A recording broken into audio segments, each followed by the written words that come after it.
Now, am I ready?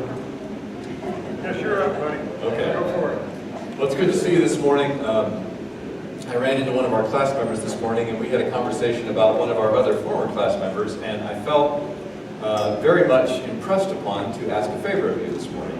And that is, if you run into folks who used to be part of either one of the classes that have been merged in this room, but are no longer part of this class, I'd like to ask a favor of you. When you see those folks, would you just make sure that they have replaced the community and the opportunity to learn Scripture that they used to have here? Like, they don't necessarily need to be part of this class. This room is a tough room to be in. A lot of people struggle with how many people are in this class. It's a very large class, and if you don't like large classes, it's a tough place to be. And I understand that, but I have a real heart when I hear the names of people I know used to come to this class, or when I see the faces of the folks that I know used to come to the class that used to meet in this room, because I had the privilege of teaching them before the classes merged. My heart, I wrestle with it, because I don't ever want somebody to feel guilty or like they're doing something wrong by not being part of this class, because I don't know that that's the case.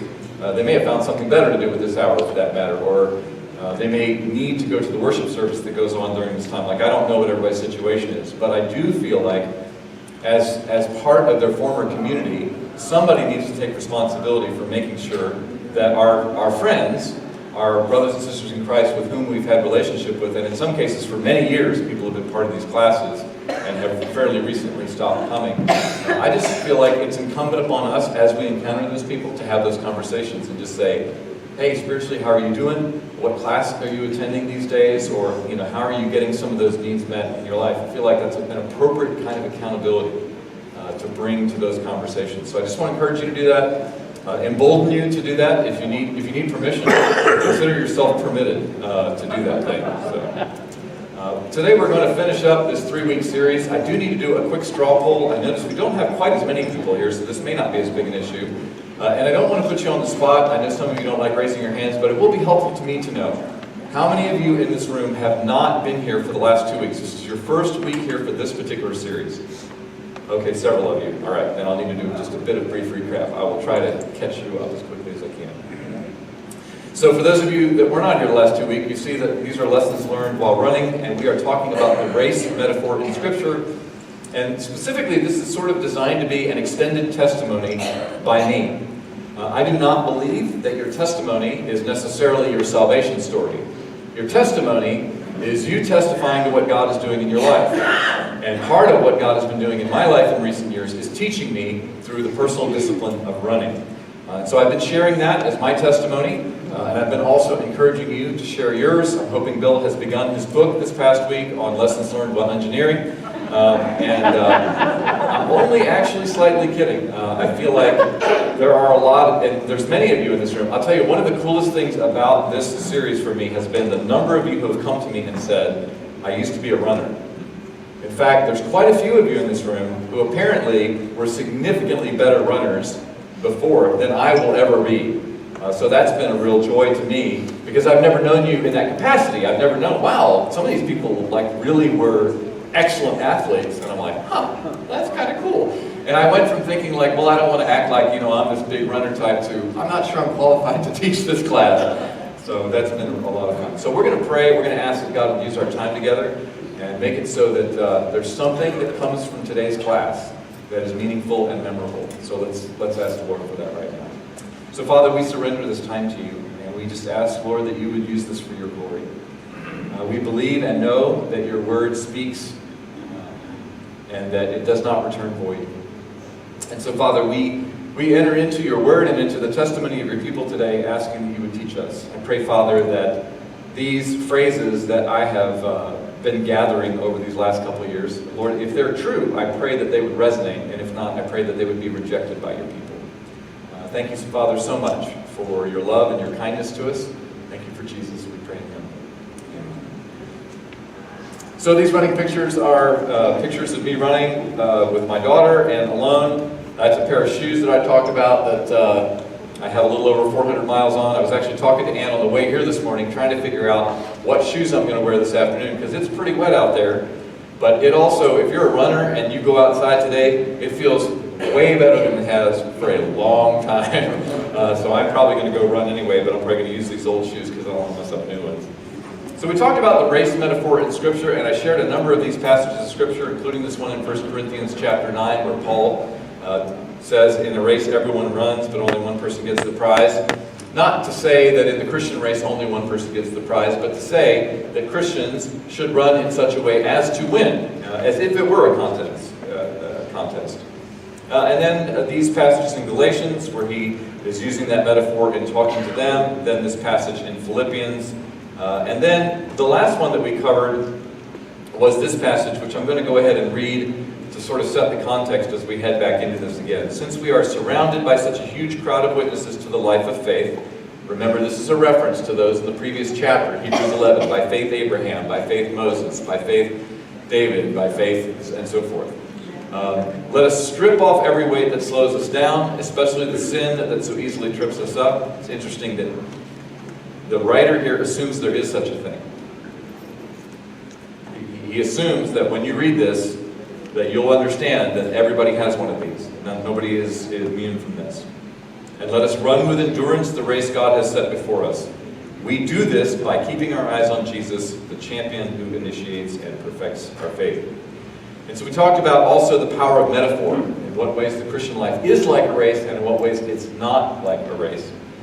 And then I shared some of these different lessons that I learned while running. This was the first slide that we went through, where we talked about some things about discipline and running, keeping your eyes focused on what's ahead of you. We talked about, these are the three that we really spent quite a bit of time on last week.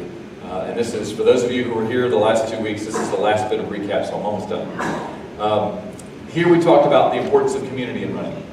The importance of running with other people and being intentional about the kind of people you choose to run with. And in the metaphor, as we extended it into the Christian life, we talked about who are you running this life with? You know, who is running alongside you as you are following Jesus in this life? And David gave a really cool testimony about the group of men that are his band of brothers that he does life with.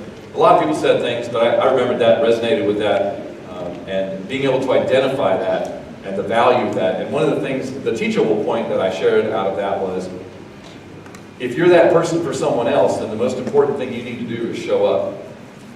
And I've noticed in the church, we tend to notice the other people who are missing much more than we're the one missing.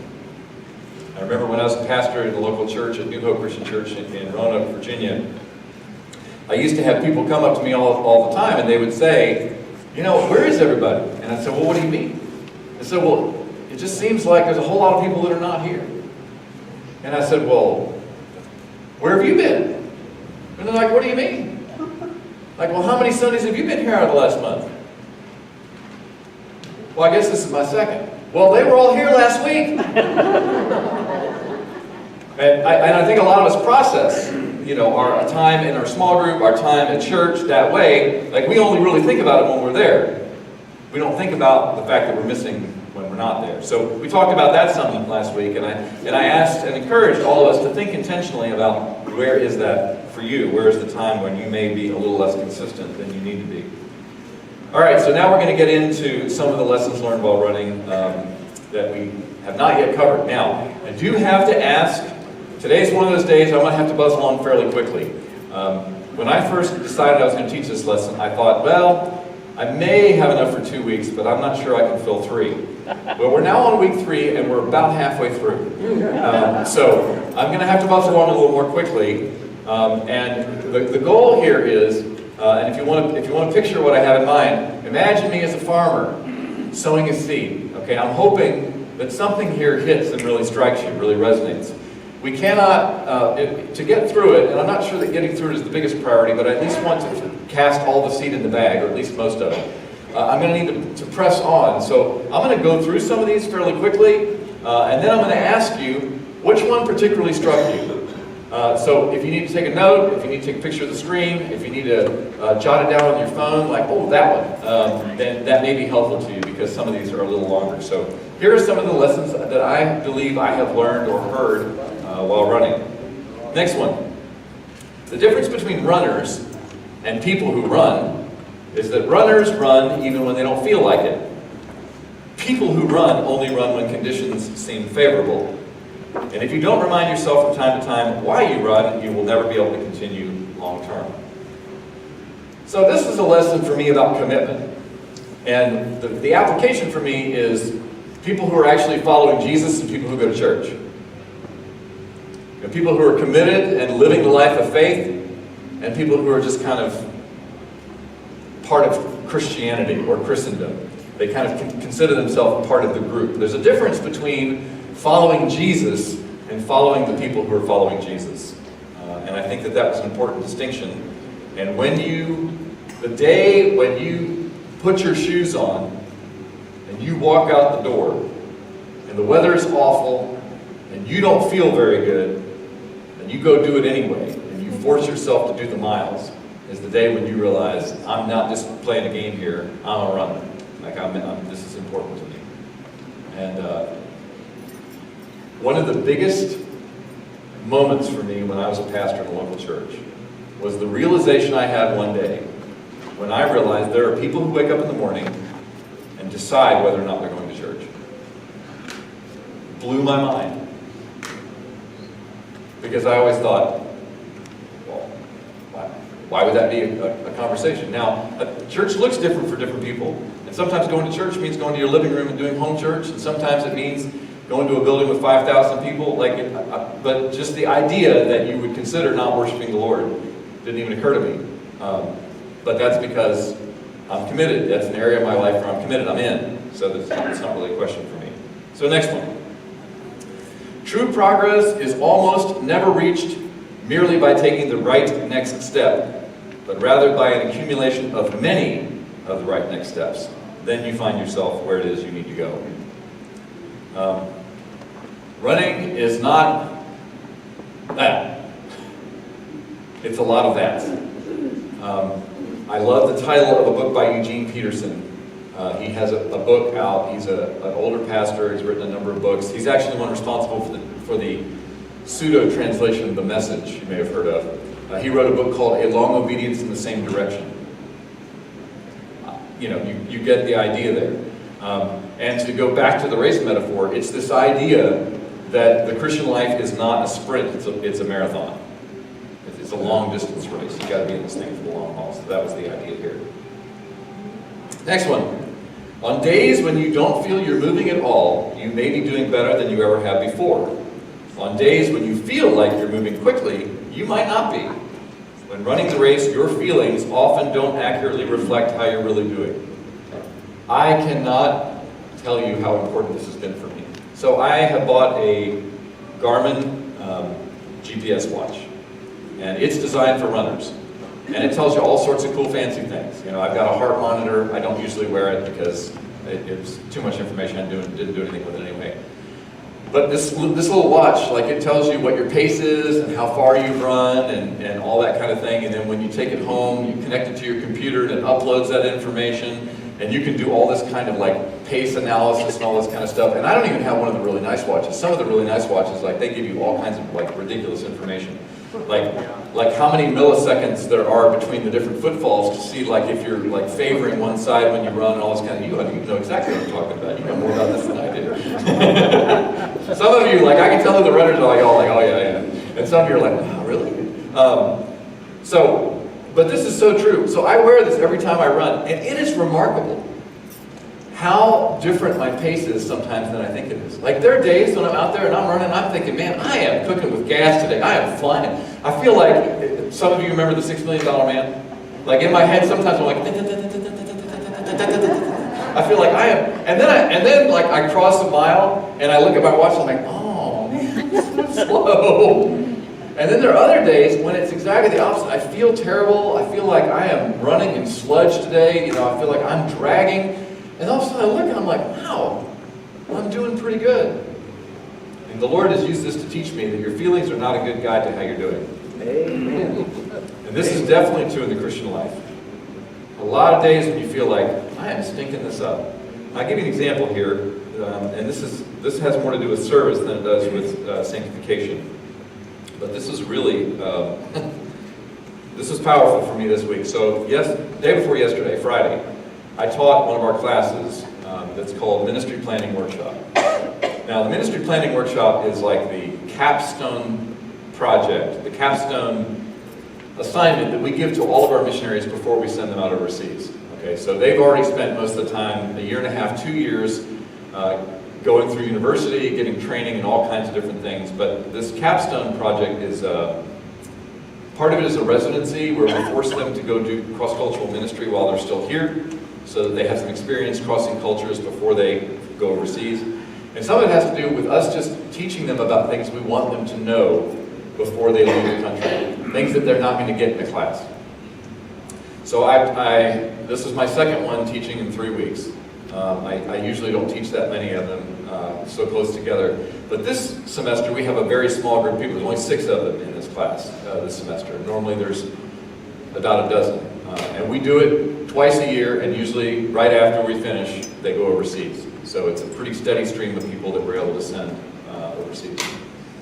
Well, day before yesterday, I taught this class, and I stunk up the place.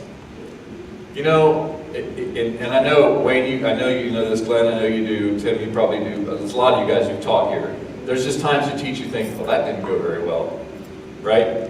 You know what I'm talking about? You know what I'm talking about, right? That's exactly how I felt. And I was asked by a couple people, so how did it go? And I'm like, well, it's over. But I didn't really have a whole lot good to say. You know, out of the 6 people that were supposed to be part of that class, one of them couldn't be there, so I had 5 people. And out of those 5 people, 2 people have already reached out to me and told me what a life-changing class that was for them. Now, I've taught this same class twice a year, the same one, twice a year, every year for 7 years, and I have literally never had anybody reach out to me and tell me what a life-changing class it was, until the one I just taught Friday. And 2 of them have already told me, this has transformed my devotional life. This has made such an enormous difference in my perspective on things. I can't thank you enough, blah, blah, blah, blah, blah. And I'm like, really? Were we in the same room? You can't always trust your feelings. Your feelings will deceive you. You've probably heard the illustration. It's like pilots. You need to fly on your instruments and not on your senses. Next one. Sometimes you need to slow down in order to be able to go the distance. If you start off faster than you should to begin, you might not make it to the destination, so be mindful to pace yourself so you can finish the race. So I've told those of you who have been here that I'm going to be doing what's called the Ragnar again. I did it last year. I mentioned it. This is the race. It's about 124 miles, and there's 8 people. You do it like a relay. Each person does a 3-mile loop, a 5-mile loop, and an 8-mile loop through the hills of South Texas. I did this race last year. Hardest thing I've ever done. Physically, the most demanding thing I've ever tried to do in my entire life. That last loop, I was running that 5-mile loop, which is basically straight up and straight down. I was running it about 4 o'clock in the morning, and I was miserable, absolutely miserable. I thought, I might die, or I might finish this, but one way or the other, we're going to resolve this. It was just bad. But I was the one, because I'm the team captain, last year I ran the first leg. And it was really interesting. The first leg is only a 3-mile leg, so I did my 3-mile leg at the very beginning of the race. They go, and the start buzzer went off. And I was part of this group, so they send you off in waves, and it's based on the average pace of the whole team. You send in what your typical 10K race pace is, and they grade, where you should start. So I went off with the group. Well, it was fascinating to me. So we take off, and I knew my pace. So I take off, and I'm doing my little about 10-minute mile pace, which is about what I do on trails. And they looked like they were shot out of a cannon. And I was like, wow, man, I'm slow. And I'm just, trotting along. And you already know where this is going, don't you? And then, like, one at a time, I'm picking them off. Like, there goes another one. There goes another one. That guy stopped. By the time our leg was done, I had passed over half of the people, but I was dead last for the first mile. You don't want to be that. You don't want to be that guy who shoots out. And the way Jesus describes it is, it's like the seed that was sown on that shallow soil. It sprung up quickly, but when the sun came out, it withered because what? No root. No root. If you asked me to describe the American church in 2 words, those are the words I would use. No root. Next one. Don't cut corners. Run the full race that is set before you. There are times when apparent shortcuts present themselves. When you run, you only cover the distance you actually run. So if you go out to run 3 miles, you only run 3 miles if you actually run 3 miles. If you have like a 3-mile course set out, but then like you cut the corners, whatever, you're not fooling anybody. You're not actually running 3 miles unless you actually run 3 miles. But it's fascinating to me how often people do this. Like even with a course, you see like people will try to cut. It's the I'm like, what's the benefit of that? Just do what you said you were going to do. If you said you were going to run the course, run the course. Running for the joy of running. It should say run for the joy of running and not for the statistics. Those who run a lot can get caught up in distances, times, and statistics. And while these can be helpful to evaluate progress, if you focus on the numbers, you may lose the joy of running. Now, I referenced Matthew chapter 23. What's in Matthew chapter 23? Anybody know? What's that? Yes, the woes to the Pharisees. Now this is not Jesus singing, whoa, whoa, whoa. Not that kind of whoa. It's like stop kind of whoa. And why would I reference that here? What's the connection? Because we were the runners. Say that out loud. Please. Because the Pharisees were the runners who were running for stats. How so? Well, I mean, they had a fine way of measuring themselves with everybody else. And it had to do with numbers, and it had to do with things that they interpreted from the Old Testament, and a lot of their traditions thrown in there too. It was just one big competition. That's my impression. Yeah. I think that's And exactly. Paul was the leader of that competition. yes, he was winning and stepped out of that nonsense. Yeah, that's good. So yeah, there are people who run the Christian life by keeping score. Don't do that. Next one. I told you there were a lot of these. Sometimes it's okay to walk. This is really, really, really hard for me. I about killed myself on that 5-mile loop last year because I was unwilling to stop. One of my buddies that I run with, he's actually running a triathlon this coming weekend. He said, if you're dying, he said, you're going to actually do better if you just walk for a little bit and then start running again. I just absolutely refuse to believe that in terms of my actual practical response to it. Now, I know in my head that may be true, but to me, it just feels like giving up. But again, I had this experience I was running trails a couple days ago with my daughter.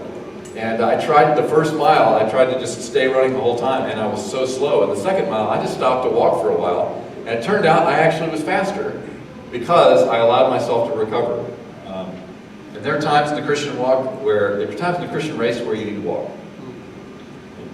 And because that's really in the best interest of your long-term ability to thrive. Just keep swimming, thank you, hon. And with the timely, I just lost the name of the movie. Thank you, Finding Nemo reference, thank you. All right, don't judge how fast others are running, you have no idea how far they've come. I'm the worst person in the world. So like, I'll be running along, usually with Archie, because he's a little faster, and we'll be cruising, we're just kicking it. And we'll see this guy, and we'll just like, I'm like, we're so much better runners than you. And then like we'll get to the parking lot, we're stretching all that kind of thing. And then, this slowpoke will come around the corner and we're like, hey, how you doing, man? We'll start chatting. We just finished can we get a microphone over here, sir? You also don't know how far they've got. Yes, you don't know how far they've come and you don't know how far they're going to go. Yeah. Well, yes, I probably need to add that. That's good. But we found out that we had just finished our 3 miles and we're feeling very smug, and he had just finished his 20. Yeah.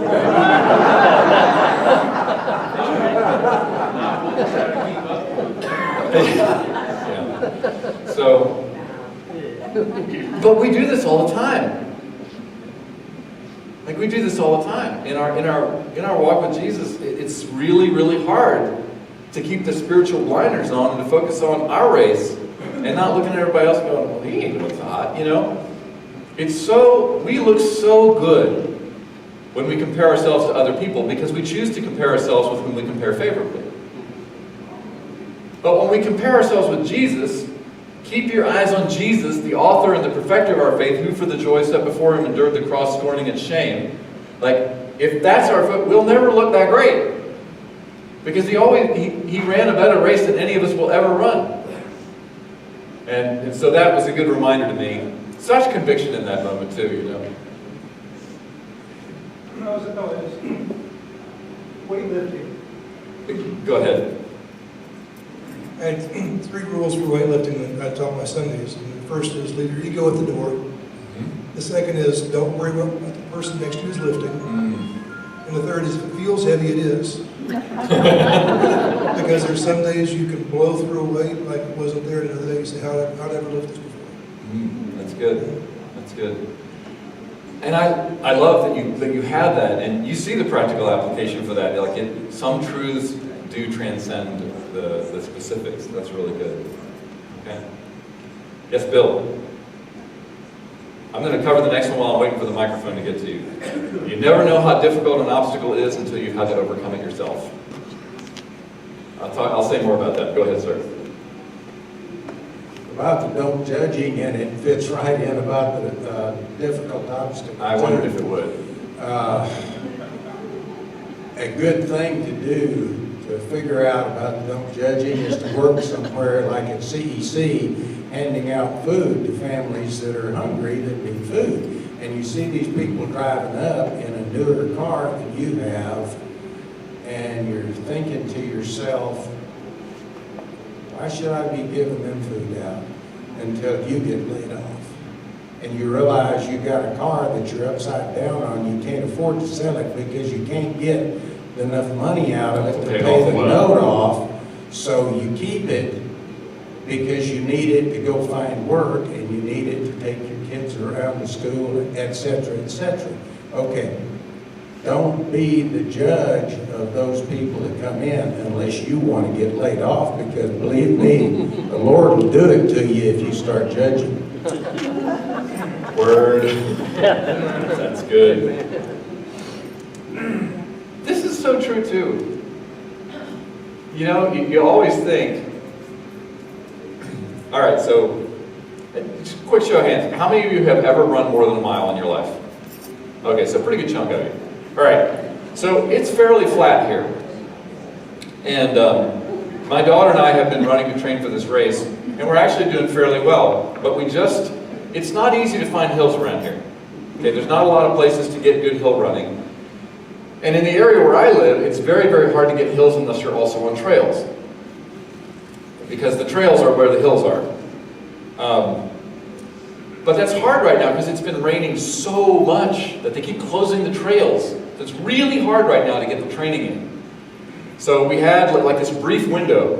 In fact, this other lady that I run with, Lindy, she and I, we went to Cedar Hill State Park. They had been closed since September the 3rd. And then on September, I think it was the 20th, they opened for one day. And we went out and ran the trails, and within 15 minutes of us being done, it started raining again.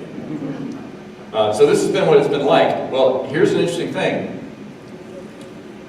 It's a whole lot easier to run on flat ground than it is on hills. And hills are always much easier when you're not running up them.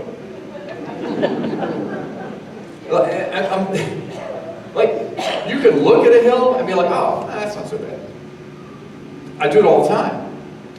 I wish you knew all these trails, but there's this trail called Escarpment Trail at Cedar Ridge Preserve. It's not steep at all. Now, it's about a mile long, and it's just up, but it's not very steep. And you look at it and you think, well, that's kind of the easier way to go up because it's not very steep. Wow, it is so hard. But it's only really that hard once you're the one running it. Now, this kind of goes back to what you said too, Bill. You got to be really careful looking at the hills other people are trying to overcome, looking at the obstacles other people are dealing with. Microphone up here for Judy, please. Because, man, those obstacles just become become so much more difficult when it's you that has to overcome them instead of somebody else. Yes, Judy? I cannot speak to running. I've never run in my life. I have short legs, no capacity. I can speak to difficult obstacles. And one thing I want to add to this is you don't know how difficult an obstacle is until you've had to overcome it. But once you've overcome it, remind yourself how difficult it was so that you will have empathy with other people that are trying to overcome it. It is very easy to quickly forget. Even though you tell yourself you never will. You know, that's so true. All right, next one. Oh, okay, I forgot to put the animation on here, sorry. The easy way is often the wrong way. It's amazing, like, okay, so we were running trails the other day, and we came to this crossroads. And one way is like this, and the other way is a nice, easy downslope. The one that went up was narrow, rocky, and looked very uninviting. The one that was down was broad, wide, easy. Does this sound biblical to you? Is anybody catching this here?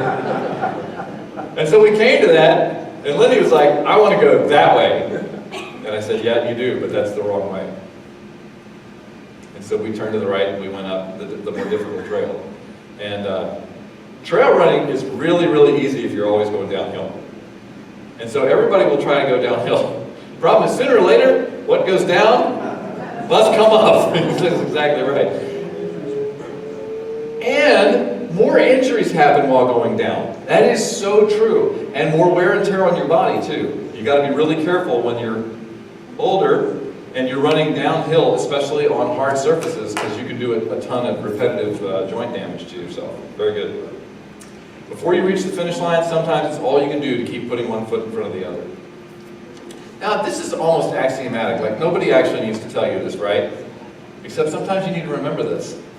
Sometimes for your own benefit, you need to remember it is going to be like this before I'm done. And I have friends in my life, Ann is one of them, I have several others, who I occasionally will say, I think I've mentioned this once before in this class, my life is really good right now.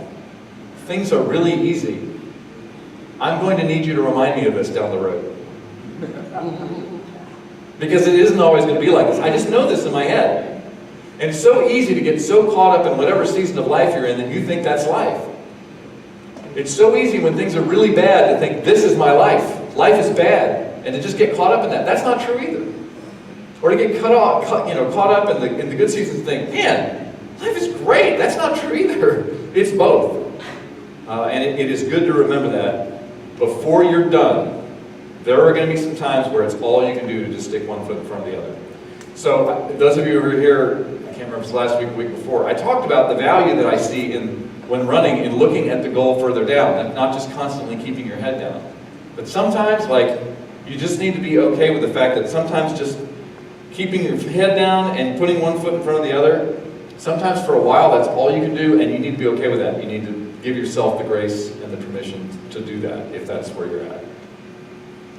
Discipline is much more difficult to cultivate than it is to squander.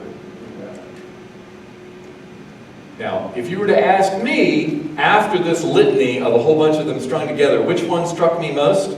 This is it. Any discipline is much, much harder to cultivate than it is to squander. It takes weeks, sometimes months, every once in a while even years to really get a discipline cultivated in your life and in your routine. And you can squander it really, really quickly. And boy, is this true with running. Like, it takes a long time to get yourself to where you're actually running on a regular basis and you've got a good rhythm going and feeling like, okay, I'm actually in pretty good shape. Boy, you go 2 or 3 weeks without running, all of a sudden it feels like you're starting from scratch. You're not, but it sure does feel like it. Bill? I really like what you're doing with the analogies and with life and running. What I've found, the older I get, I can't say I'm getting any smarter, but God has blessed me with a little more wisdom all the time. And I've realized that a lot of the things that you're going through, like in running,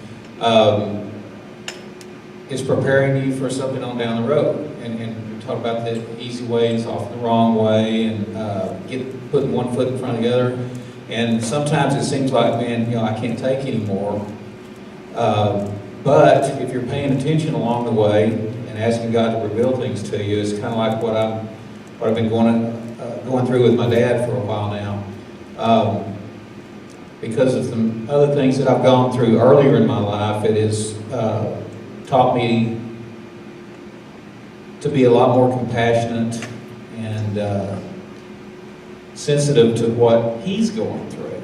He's the one that's going through it, and I'm having to witness it. But if I hadn't been through some of the things that I have been through, and God hadn't pulled me through them, and if I'd have sat there and just wallowed in my own self-pity and said, woe is me, and been negative about everything, then who knows, I don't know how I would deal with what I'm going through today. And it's not.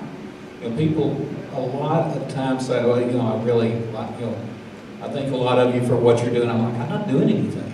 This is all, God's deal. All I'm doing, I'm along for the ride, and I'm letting Him lead me and tell me where to go and what to do and how to do it.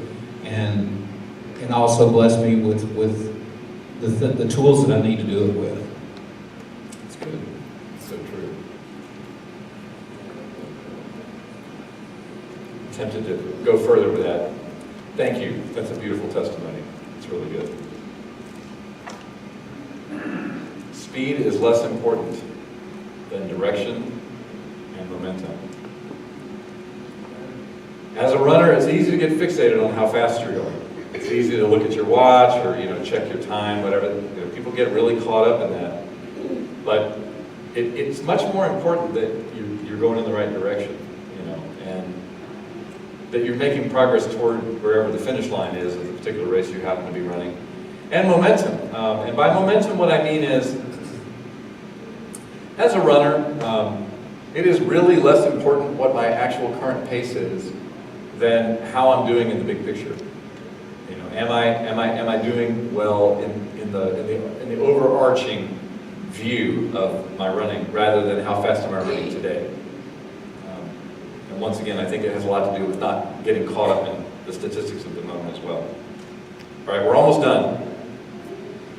If you always run as fast as you can, you may get a bit faster, but you will never be any less tired.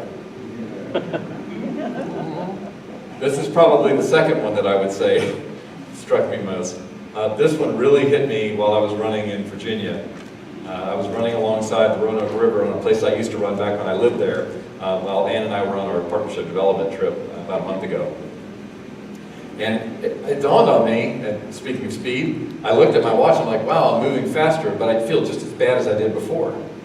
And it's because the little bit of extra energy that I had, instead of like pulling back and just enjoying the ride, I was trying to push myself to go a little harder. And that's okay, but there's a limit to how much of that you can do. What's Hebrews 4 about? Why is that reference there? Or does somebody want to look it up? Would someone please look it up? Bill, would you read that, please? Hebrews chapter 4, verses 9 through 11. So there remains a Sabbath rest for the people of God.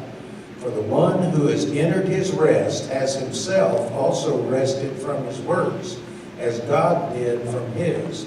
Therefore, let us be diligent to enter that rest, so that no one will fall through following the same example of disobedience. So, books have been written about the theme of Sabbath and rest and how they relate to living the Christian life, because obviously there's a component of observing the Sabbath that's very much Old Testament, Old Covenant, and that kind of thing. And yet, there is an echo of it in the New Testament, of this idea that entering into the rest of God is very important. Now, it might not look exactly the same. It might not look like just avoiding, walking a certain distance or doing certain kinds of labor on Saturday. And by the way, just so we're all clear, the word Sabbath means seventh, and it's a reference to Saturday, not Sunday. Sunday is which day of the week? First day of the week. We kind of Christianized Sabbath, and that's not entirely a bad thing, but just for the sake of clarity, when I hear somebody say, well, you should be in church on the Sabbath, they don't usually mean it.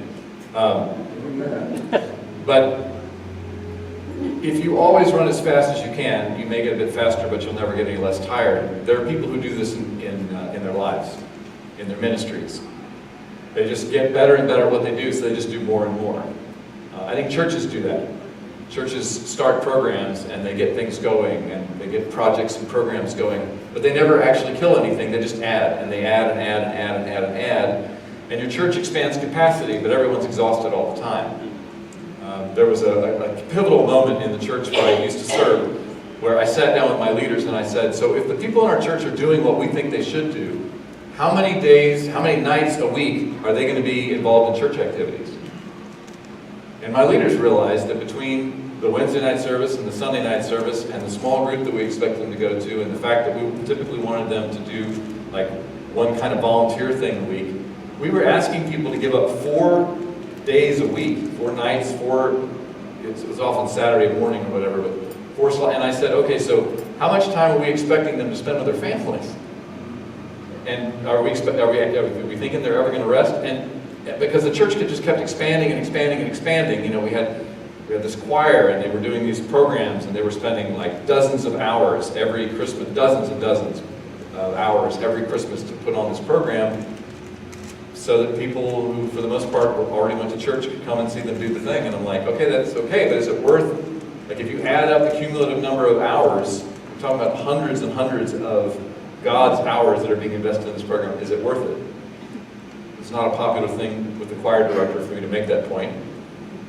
But we need to analyze our lives like that. You know, as we're making ourselves busier and busier with all the things that we're doing, is it worth it? Or are we just exhausting ourselves? There are people who think that God honors spiritual exhaustion. A lot of people who think that. If I just do more for Jesus, he'll love me more. That's a lie. Sometimes the wind is against you both ways. Now this is a reference to the time when Jordan and I went running, and just for the sake of quick reference, on the opening slide, the picture that's on your left, my right, is a picture of Jordan and I running together at Lynn Creek Park. I will never forget that run because when we were running down toward the water at Lynn Creek Park, and it's about a mile straight shot on pavement. So we're running down toward, and we were up against a stiff wind. And if you're running into the wind and you're built like a sail, it's, you know, you get some pushback. And so I actually said to Jordan, I was like, man, this is rough, but this is going to be so nice when we turn around and go the other way.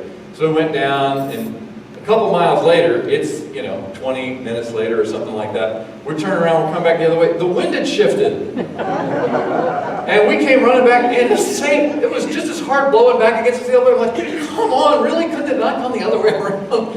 And life is sometimes like that, I think. Sometimes it just feels like no matter what you do, whether you're pushing or pulling, coming or going, it feels like you're going uphill or going against the wind, both ways, whichever metaphor you want to use. So these are the lessons learned while running. I do have a couple more slides that I'm going to take us to before we're done. Oh, sorry. Kevin, which one do you want? You want that one right there? You were waiting because you weren't sure if there was another one under that, didn't you? Gotcha. So of those, how much time do you have? None. Okay, of those, we'll take about 5 minutes maybe. Which one struck you and why? Yes, sir.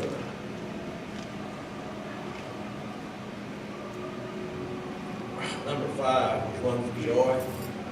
And as you've gone through all this, I just keep thinking about what is our motive for running. Because we're all running one way or the other for different motives. A lot of times it's, I think, in the old days, for a lot of us, it was a works run, not a run for joy. The joy of what the Lord's done for us. Motivation of pleasing Him because of who He is, not what we're trying to earn this. That's good. There's a phrase that my office mate and I use sometimes when we're talking about this, and here's the phrase. If you have a big enough why, you can endure almost any what. And if Jesus is your why, the rest of it would be like, you know, if you really love Jesus, if you're just absolutely crazy about Jesus, then you can, you know, and if he really is your why, not your church or your parents or your tradition or habit or whatever, if Jesus is your why, you can endure almost any what. Yes, Kevin? I'll pick the same one. I remembered a sermon we had on Ecclesiastes years ago, and he talked about, you know, everything's vanity, you know, just wipe away everything. But then he talked about, you know, find joy in the work of your hands and find joy in this and that. And he was saying if you try to put your weight or your worth or anything on anything in your life only, it's vanity. But if you put the Lord first, then you can find joy in all these other things. And so it reminded me of that statement. Thank you both. That ministers to me. This has been a really hard season of running, and one of my friends actually yesterday just said, I really hope you start enjoying running more than you have lately, because it seems like the last several times you've talked to me about running, you've talked about how much you don't like it. Okay. I don't know who's next. Go ahead, David. Or not. Go flip a coin, flip a bill, it doesn't matter. Okay, go ahead, David. Well, going back to the same thing about stats, I remember in high school when I was a junior, after the game, one senior would actually run over to the statistician, and see what all his stats were. And I could never figure, I said, it's a game, it's to have fun. That's why I enjoyed it. And then I was blessed to be able to go on a basketball scholarship. But then there was time in my life that I did kind of enjoy seeing my name in ink was the big thing, and our picture in the local paper. But as time went on in basketball, the game became no more fun. And it just, all the other things coming in. And then after a while, I just stopped playing. And then went back running. I used to run. I used to take off my house and just run. I don't know how far it was to my brother's house, just to run and just enjoy that, able to see things and just have that feeling. And as I got older, I've done less and less running physically. But I play basketball still and racquetball, but it's more for the fun of it, not for, I told my son, we're not playing this to win the game, we're playing it to have more rallies and just get us to move and not worry about the score, just play, be involved. That's my whole purpose. I would love to play basketball, as long as I don't have to guard you.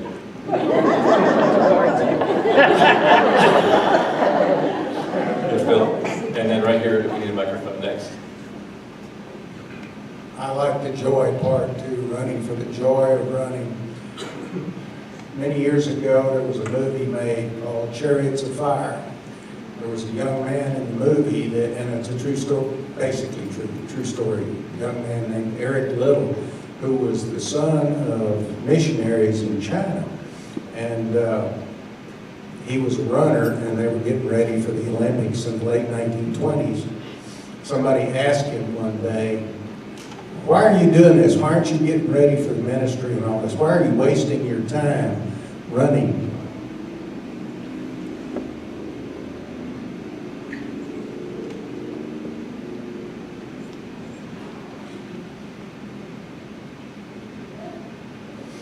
Excuse me, but he said, because God made me fast, and I run for His pleasure. God has made me for a purpose, and when I run, I feel His pleasure. Yeah, it's a beautiful line. I liked the part where you can stop and walk. To me, it helps to rejuvenate your body and your soul and mind to keep going. That's good. All right, I'm going to go ahead and wrap up while there's nobody insisting on talking. Oh, never mind. You're next. Oh, never mind. Sorry. I missed a couple people. Sorry. So we're kind of like, we're focusing on the areas that we like. I mean, and that's everything in life, right? I mean, I took one of the Gallup polls, I did the survey myself. It kind of tells you where you're at in life, you know, and two of the areas, my two strongest areas it points out are two areas that are also spiritual gifts, and one of them is discernment, and another one is service. Well, that's just not as far as Christianity is concerned. That's in my work life, it's on at all times. It's who you are. For everybody who has spiritual gifts, they're on 100% of the time. They don't stop. They don't. It's just not possible. And so we're running at 100%, whether people see it or not. And so a lot of these things, and it's like, you know, she said, you know, the ability to stop, you know, that's a great thing. It's a hard thing for me to look at. It's a hard thing to, you know, to go into a walk.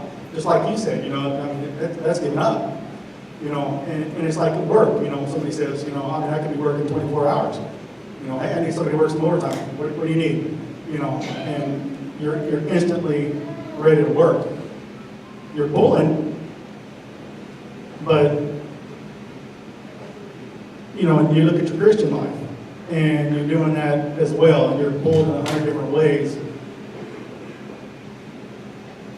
But the other thing, on the flip side, the other thing that appealed to was, it was the first one, I forget what it is, but basically it's equivalent of, you know, eating a donut doesn't make you a top, going to McDonald's doesn't make you a hamburger type thing, going to church doesn't make you a Christian. In America, you know, there's no root. And we know that, and so many people out there. And I found it hard coming from California to Texas, where we witnessed on the streets all of the time. And it was easy. And I want to talk to you about Christ. I don't want to hear it. Or, you know what? Tell me what you have. I come out here, I'm a Christian. Really? Yeah, I was born a Baptist, or, you know, whatever. I was born into Christianity. And you can't talk to them. You can't talk to them because they're already a Christian. They don't look like it, but they are. And so, I mean, it pulled in different, I mean, all of this honestly pulled in many different ways. That's good, thank you. You're going to be the last word for us today. Okay, I came in late as normal, but I was able to grasp what was going on. Good. With the running, because I've always enjoyed running. I ran everywhere. I ran everywhere I went, you know, and it was always just for fun. Mm-hmm. When I went into the military, you know, I would be one of the fastest, and then after I would make my time, I would go back and coach others to help them get it. But when we're talking about the running, and I think I've lost my direction.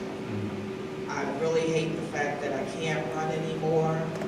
It hurts physically and mentally. But when I say I've lost my way, I haven't been here in weeks because I've exhausted myself. Trying to take care of a great-grandchild 7 days a week. And I have to take her all the way to the south side every day for daycare and back. And 2 days a week I take her over here for speech therapy. So I really exhausted myself to the point where I can't get up. And then I feel guilty all week because we didn't go to church. And every morning coming past here, she's like, Grandma, I want to go to church. You know, she knows that we haven't been. And it really bothers me that we're missing church because I'm so exhausted and I don't have the help at home to just help me get them ready to come here. So I'm asking you all to just pray for my situation, for my granddaughter. I want them, my grandson comes with me, and they're 2 and 3. So just pray that, you know, I can continue to find the energy that I need. I mean, watching one line is okay, but being here with you all for this really makes it all more worth it. So I'm just asking for your prayers and that, you know, we can do better at me getting up and getting out on time. Can I have one or two women who would be willing to meet with Gloria after class and just figure out some more about how to encourage her? Because I feel like being able to have somebody who can come alongside you that you can share with and who can encourage you and maybe figure out how to help you may be a service that would be of benefit to you. Is there one or two ladies who would be willing to? Okay, you, anyone else? Okay, if you would just be willing to meet with Gloria after class so you guys can talk a little bit more about that. I'm not sure you're done. I think you're aware of the time and I appreciate the respect.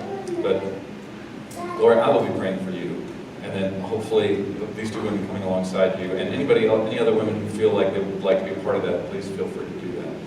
Thank you. I want to wrap this up. What time is it? Oh, great. Okay, it's 11. Can I take 2 minutes to wrap? Can I do that? Okay, thank you. So there are other metaphors for the Christian life. These are all in Scripture. Being a farmer, a soldier, salt, light, walking. Walk is actually the most common one. Usually in English translations, when you read something in the English translation that says, you know, living a life of faith or whatever, the word that's translated living is usually walking. Literally, it's the peripateo. It's the Greek word for to walk. Tree, plant, fountain, and then your personal experiences. And in each of them, there's a metaphor, a point of comparison, and then an application to your life. And I would encourage you to identify where are the areas in your life that God is using, that you're running. Also, I would say, several of you have come to me and said, I actually want to start working out, but I can't run.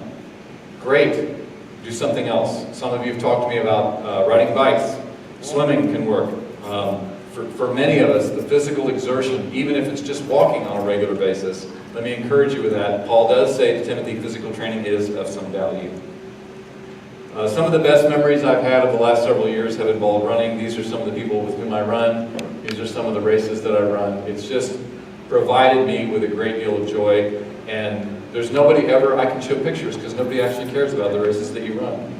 But I was teaching this class, so I thought, oh, I'm going to stick these in here. Last one. Paul wrote, I have fought the good fight, I have finished the race, I have kept the faith.